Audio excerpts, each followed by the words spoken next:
Ya Nabi, salam alaika. Ya Rasul, salam alaika. Pada hadis yang ke-76 kita baca bersama. Bismillahirrahmanirrahim. An Aisyah radhiyallahu anha qalat qultu ya Rasulullah inna li jaraini fa ila ayyihima uhdi qala ila aqrabihima minki baban rawahul Bukhari. Satu hadis lagi, karena hadis tersebut pendek dan waktu berjalan cukup lumayan lama, kita ketinggalan hadis. Satu hadis lagi, mudah-mudahan nanti waktunya cukup.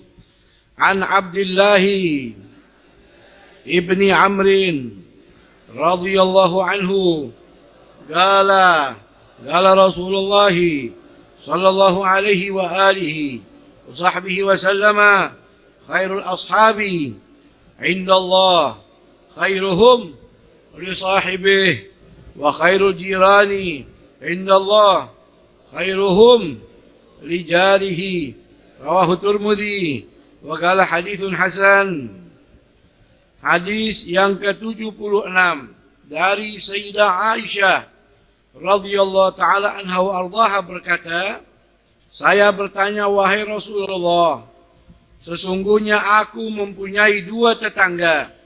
Manakah di antara mereka yang harus aku hadiahi? Rasulullah SAW bersabda, kepada yang pintunya lebih dekat denganmu. Hadis riwayat Imam Bukhari. Hadis ke-76 dalam kitab Kutubul Balihin, Sayyidil Habib Umar menjelaskan suatu riwayat hadis dari Aisyah, Sayyidah Aisyah Ummul Mukminin, istri kesayangan junjungan baginda Nabi kita Muhammad sallallahu alaihi wasallam radhiyallahu taala anha, semoga Allah meridai dan kita melakukan barakahnya, amin. Galat Sayyidah Aisyah berkata, qultu, aku mengatakan, ya Rasulullah, wahai Rasulullah, sallu ala Nabi, innali, saya ini punya dua, jareni, punya dua tetangga dekat. Tetangganya Sayyidah Aisyah banyak. Kanan, kiri, depan, belakang, itu semua masuk tetangga, betul. Bahkan sampai 40 rumah. Tapi dalam hadis ini yang disebut innali jareni, saya punya dua tetangga, berarti yang terdekat. Fa'ila ayyihima, kepada yang mana? Misal tetangganya ada A, ada B. Kepada yang mana ya Rasul? Selayaknya saya memberikan uhdi, hadiah. Maka jawaban Rasul simple. Ila aqrabihima minki baban. Jawaban Nabi, yang selayaknya kamu utamakan yang pintu rumahnya paling dekat sama pintu rumah kamu. Hadis riwayat Imam Bukhari. Ma'asyiral hadirin hadirat rahimakumullah. Hadis ini insya Allah mudah dipahamin. Betul? Gampang saja. Berbuat baik kepada tetangga yang pintunya paling dekat dengan rumah kita. Betul? Tapi maksud tujuan hadis tidak sampai situ saja. Yang perlu kita pahami, innali jarin. Sayyidah Aisyah ini memberitahukan kepada Nabi yang Nabi sudah tahu, tetangganya banyak. Tapi dikatakan innali jarin, ada dua tetangga yang paling dekat. Kepada yang mana saya layak memberi? Berarti kondisi Sayyidah Aisyah ini hidupnya pas-pasan. Rasul memerintahkan kepada kita umatnya berbuat baik kepada semua manusia. Betul? Apalagi tetangga. Demikian Sayyidah Aisyah. Sayyidah Aisyah disuruh berbuat baik kepada semua tetangganya. Bentuk kebaikan diantaranya memberi makanan, memberi kuah, memberi buah-buahan. Tetapi karena kondisi Sayyidah Aisyah pas-pasan, maka kepada yang mana yang lebih utama yang harus dikasih itu hadiah. Bisa dipahamin? Sayyidah Aisyah ini orang luar biasa, ibu bapak. Istri yang paling dicintai sama Rasulullah. Ahabbun nas minan nisa, ahabbun nas ilayya Aisyah, wa minar rijali abuha. Perempuan yang paling saya cintai Aisyah. Dan dari kaum laki-laki yang paling saya hormat dan paling saya sayangi ayahnya, yaitu Sayyidina Abu Bakar As-Siddiq radhiyallahu ta'ala anhu. Dan itu dibuktikan sama Allah. Lisannya Rasul tidak meleset.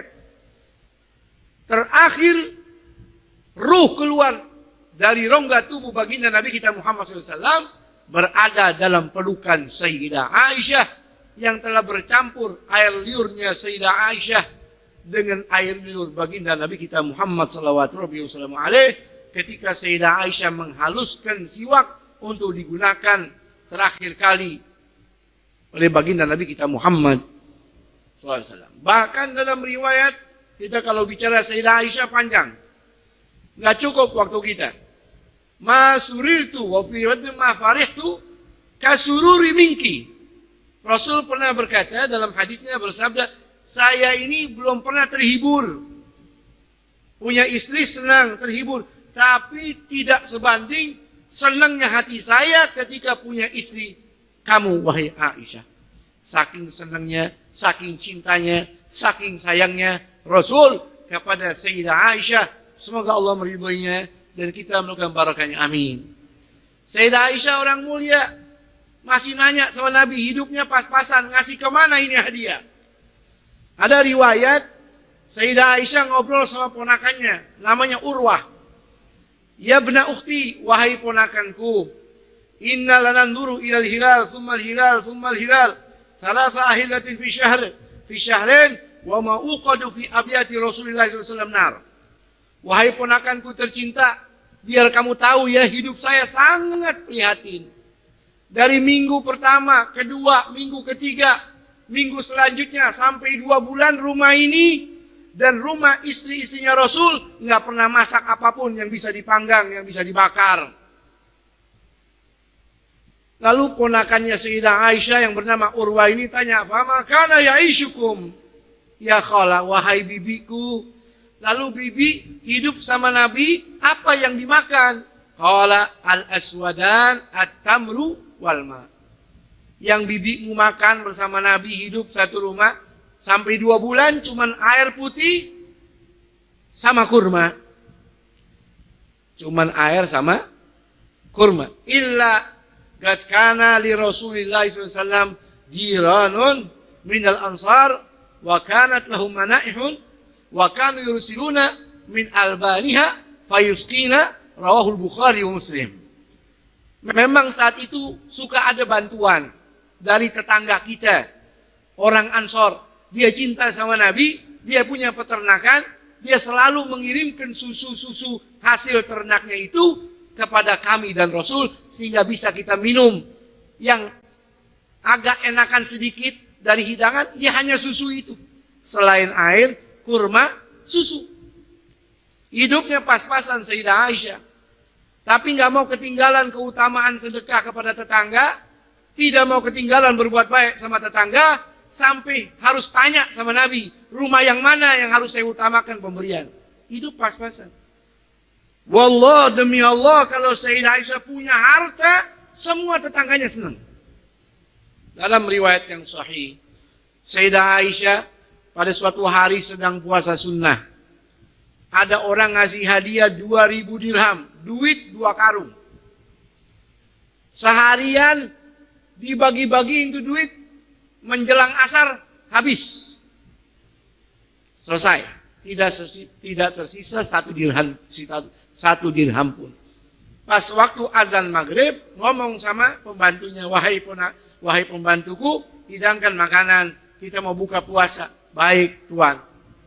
wahai majikan. Yang disuguhin hanya sepotong roti kering dan buah zaitun.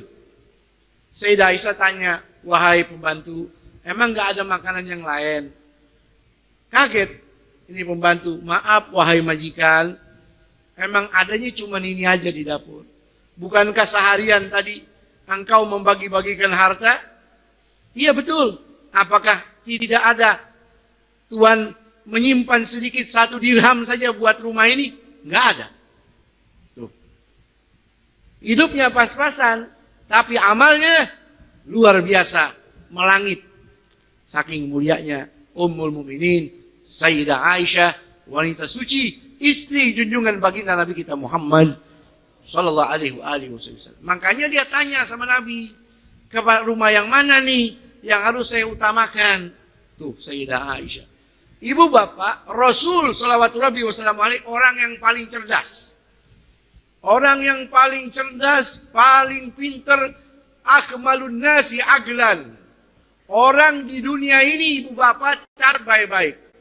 Yang paling sempurna akal manusia di alam dunia ini, akal yang Allah ciptakan baginda Nabi kita Muhammad SAW.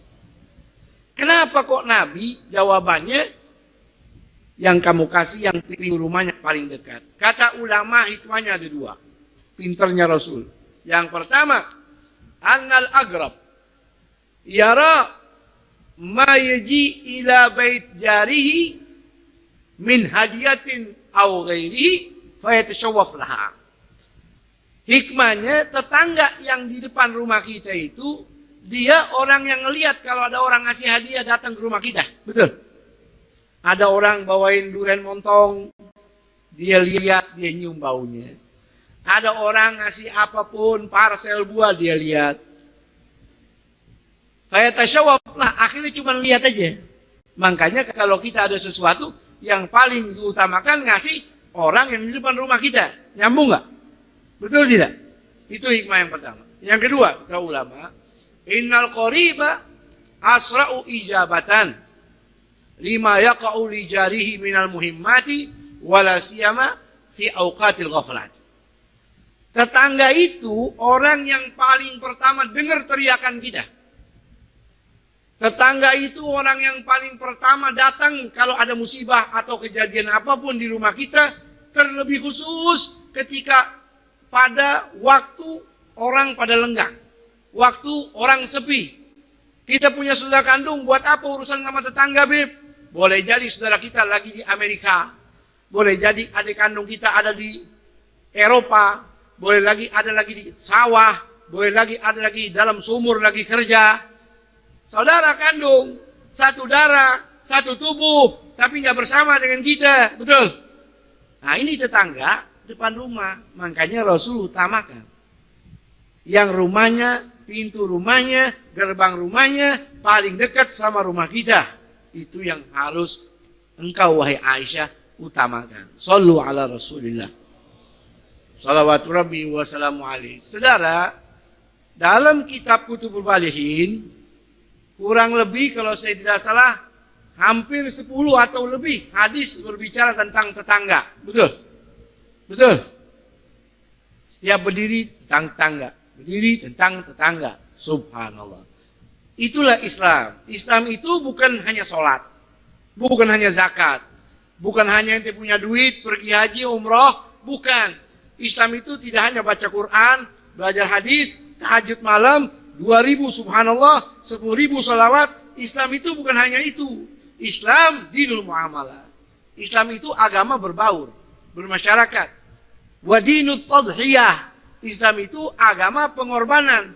Kalau muslim ibadahnya bagus sama Allah, tapi tidak ada pengorbanan untuk agamanya, maka dia bukan muslim yang baik. Betul? Ada pengorbanan. Contohnya seperti ini. Sudah kehidupan pas-pasan, masih mencari keutamaan dengan cara apa? Berbagi kepada tetangga yang paling dekat. Makanya dalam Al-Quran disebut wal jaridil qurba wal jaril junubi. Berbuat baik kepada tetangga yang terdekat. Apalagi kerabat. Itu yang diutamakan. Kalau yang terdekat ini semuanya muslim, di situ ada kafir yang paling dekat. Yang muslim lebih utamakan. Kalau semuanya muslim, Mana yang dahulukan? Kembali ke hadis. Yang pintu rumahnya paling dekat dengan pintu rumah kita. Bisa dipahami? Hadirin hadirat yang dirahmati oleh Allah Subhanahu wa taala. Berbuat baik kepada tetangga luas. Kalau kita punya banyak, kasih semua. Tapi kalau pas-pasan yang paling dekat. Dalam hadis riwayat Imam Baihaqi, inna Jibril awsani Jibril birjar ila arba'ina daran. Asyaratun min huna wa asyaratun min huna wa asyaratun min huna wa asyaratun min huna, rawahul Baihaqi. Saya dapat wasiat dari malaikat Jibril, kata Rasul, untuk berbuat baik kepada tetangga 40 rumah. 10 dari depan, 10 belakang, 10 kanan rumah, 10 kiri rumah. Jumlahnya berapa? 40. Sama ulama dipecah lagi nih. Imam Ibnul Arabi mengatakan lil jar lahu maratib. Urusan tetangga ini ada tingkatannya. Yang utama namanya mulasaqah. Yang kedua mukhalatah. Tingkat kedudukan berbuat baik kepada tetangga umum, tapi yang utama ada dua, mulasaqah. Yang kedua mukhalatah. Mulasaqah ini yang tembok rumahnya nempel sama tembok rumah kita. Kita ditekan dalam Islam berbuat baik kepada tetangga yang tembok dinding rumahnya nempel. Muslimkah dia, kafirkah dia, selagi temboknya nempel dengan rumah kita, maka harus kita utamakan. Apalagi muslim, betul? Atau di depan rumah kita itu masuk dalam kategori mulasaqah. Yang kedua, mukhalatah. Tetangga yang berbaur. Ke masjid bareng, sholat subuh bareng, senam pagi bareng, beli sayuran bareng, bukan gosip bareng ya. Ini namanya mukhalatah. Ini dua harus diutamakan. Ada mulasaqah yang nempel, muslim atau kafir. Ada mukhalatah yang berbaur sama kita, selalu kumpul. Ini harus diutamakan. Dan tidak ada kata bosan di dalam berbuat baik sama tetangga. Beb, anak bosan. Bosan ngapain? Baik mulu sama dia. Oh, ini bosan. Bosan nih. Udah capek. Udah malal. Atau bahasa apa? Jengak. Udah jengak. Ente jangan capek berbuat baik. Karena ada orang tidak pernah capek, tidak pernah malas berbuat maksiat. Dua-duanya pasti mati. Mati nggak? Mati nggak? Is dead. Inna lillahi wa inna ilaihi. Semua mati. Ada orang capek berbuat baik, ada orang capek di dalam berbuat maksiat. Makanya kita jangan pernah jangan capek di dalam berbuat baik. Terlebih khusus kepada tetangga. Ada sahabat datang kepada Rasul, istaka rajulun ila Rasulillah SAW, ansu ijare, ya Rasulullah, saya punya tetangga ini jahat sekali, ya, nggak baik, usil, jahil, semua dikatain. Apa jawaban Rasul sallallahu alaihi wasallam? Jawabannya cuma 3. Kuffa adzaka anhu. Kuffa adzaka anhu, jangan dibalas. 1. Maksudnya jangan diladeni. Kalau dia hina, ente jangan hina. Kalau dia usil, ente jangan usil. Kuffa adzaka anhu, jangan dibalas, jangan diladenin. Yang kedua, wasbir ala adahu, ente sabarin aja. Enak gak jawaban Rasul? Sabir ala adahu, ente sabarin aja. Fakafa bil mauti mufarriga. Waktunya sampai kapan? Ada pada jawaban yang ketiga. Cukup kematian yang memisahkan kalian. Maksudnya baik, berbuat ihsan sama tetangga, sampai inna lillahi wa inna ilaihi raji'un.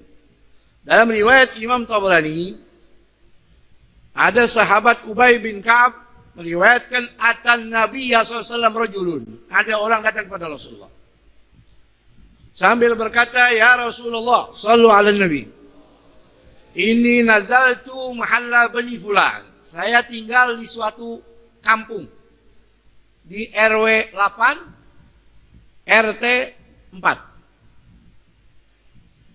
Wa inna agrabuhum li jaran asyadduhum li adha.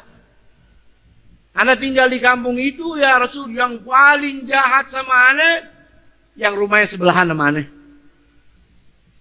Apa jawaban Rasul sallallahu rabbi wasallamu alaih? Rasul diam, manggil Sayyidina Abu Bakar. Hei Sayyidina Siddiq, panggil Sayyidina Umar. Datang dua. Mana Sayyidina Ali? Tiga kumpul. Sekarang ente bertiga nih, buru-buru pergi ke masjid, berdiri di pintu-pintu masjid, teriak-teriak, sampaikan nasihat kepada umatku, kepada sahabat-sahabat kalian, sampaikan kepada mereka, ala inna arba'ina daran jarun wala yadkhulul jannah man khafa jarahu bawa'iqah, rawahu at-Tabarani. Ente ceramain. Maka mereka bertiga, Sayyidina Abu Bakar, Sayyidina Umar, Sayyidina Ali, pergi ke masjid, berdiri di pintu-pintu sambil mengangkat suara 3 kali diulang, yasihuna thalatha. Wahai kaum muslimin, Nabi bersabda, sesungguhnya yang namanya tetangga 40 rumah itu tetangga kita, dan tidak akan masuk dalam surganya Allah yang tetangganya merasa khawatir karena kejahatan kita. Artinya berbuat baik terus, jangan pernah capek. Untuk melihat hadis yang selanjutnya, apa kata Rasul? Khairul ashabi indallah, hadis ke-77, yang terbaik daripada sahabat di sisi Allah, khairuhum li sahibi, orang yang paling baik terhadap sahabatnya. Wa khairul jirani, sebaik-baik tetangga adalah indallahi, sisi Allah, khairuhum li jarih, adalah orang yang paling baik kepada tetangganya. Sohib banyak, teman. Luar biasa, kita hidup di dunia nggak sendiri, betul? Hadis dibawa oleh Abdullah bin Amr, Rasul bersabda, khairul ashab, sebaik-baik teman, indallah, di sisi Allah, bukan yang berduit, bukan yang berdasi, bukan yang berpangkat, bukan yang bajunya bagus, tapi sebaik-baik teman di sisi Allah yang terbaik buat temannya. Itu sebaik-baik teman. Ya, penjabaran tentang teman ini luas. Yang setia dengan kita dalam keadaan senang maupun susah, mengajak kebaikan, itu adalah teman. Yang terbaik yang mana? Di sisi Allah yang terbaik buat temannya. Yang kedua, khairul jiran, sebaik-baik tetangga. Indallah, di sisi Allah, khairuhum rijal. Bayangin coba. Lagunya kalau dalam bahasa Arab, adha'uni. Ya, ada lanjutannya. Artinya, saya ini nggak dianggap sama sekali. Saya ini nggak diperhatikan. Sayyidina Imam Abu Hanifah sampai apal. Sampai muridnya ngeluh. Wahai guru, bagaimana ini urusan? Ini tetangga yang begini. Biarin.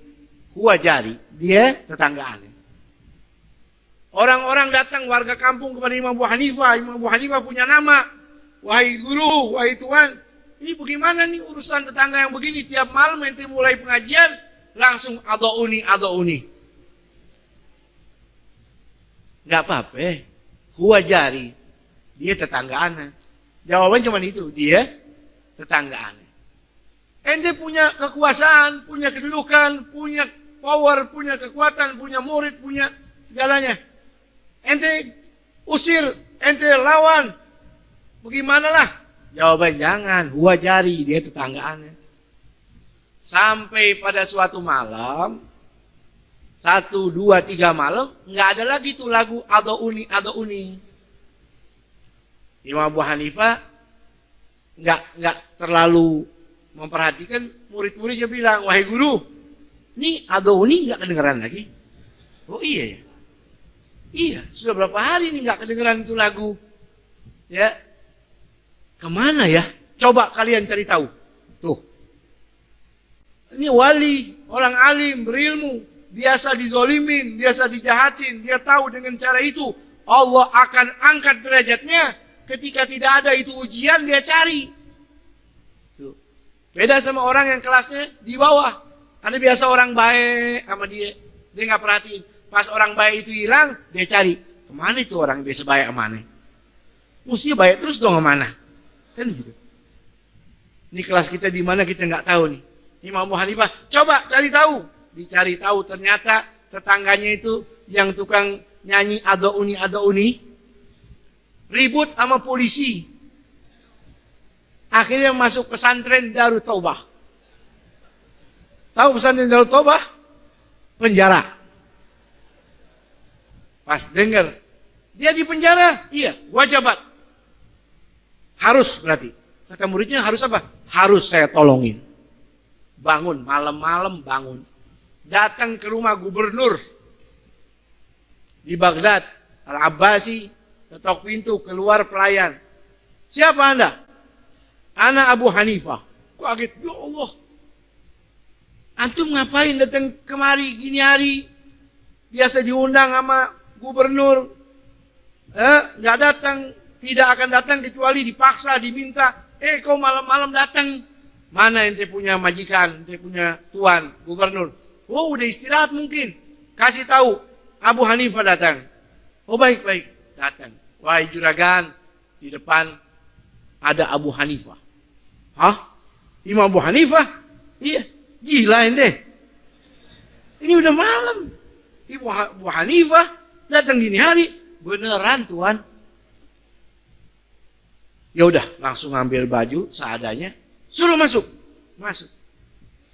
Assalamualaikum. Waalaikumsalam. Wahai imam, maafin. Ada berita apa nih sampai gini hari? Datang ke sini. Subhanallah, enggak. Ana cuman mau minta tolong. Ente punya kekuasaan. Ya. Ana punya tetangga di penjara. Kalau dia ada ribut, bikin salah, ana ganti. Ana domin, saya jamin. Kalau dia ada nyuri, ana ganti. Ambil hak orang, ana ganti. Kalau dia zalim, maafin. Kalau dia jahat sama orang, ana domin, saya yang jadi saya pikul bebannya. Saya ganti. Kalau dia zalim, ente bebasin, dia maafin. Kenapa wahai Imam Abu Hanifah? Karena dia tetanggaannya. Dia tetanggaan. Ya udah, kalau begitu besok dah kita urus. Jangan. Kalau bisa sekarang, sekarang. Malam ini, iya. Baik. Ya, kirim utusan sampai ke penjara. Imam Abu Hanifah ikut di gerbang penjara. Pas dibukain pintu penjara, keluar nih hamba Allah yang soleh. Udah keluar dari pesantren. Mudah-mudahan ente nggak masuk pesantren itu ya. Masih banyak pesantren yang lain. Mas keluar, lihat Imam Abu Hanifah lagi nungguin. Imam Abu Hanifah nengok. Akhirnya ini makhluk keluar juga. Keluar juga. Udah, Imam Abu Hanifah nggak langsung salaman atau alhamdulillah ente keluar. Imam Abu Hanifah tugasnya bagi beliau nih selesai. Yang penting udah bebas dari penjara. Imam Abu Hanifah jalan. Ini hamba Allah yang soleh ngikutin dari belakang.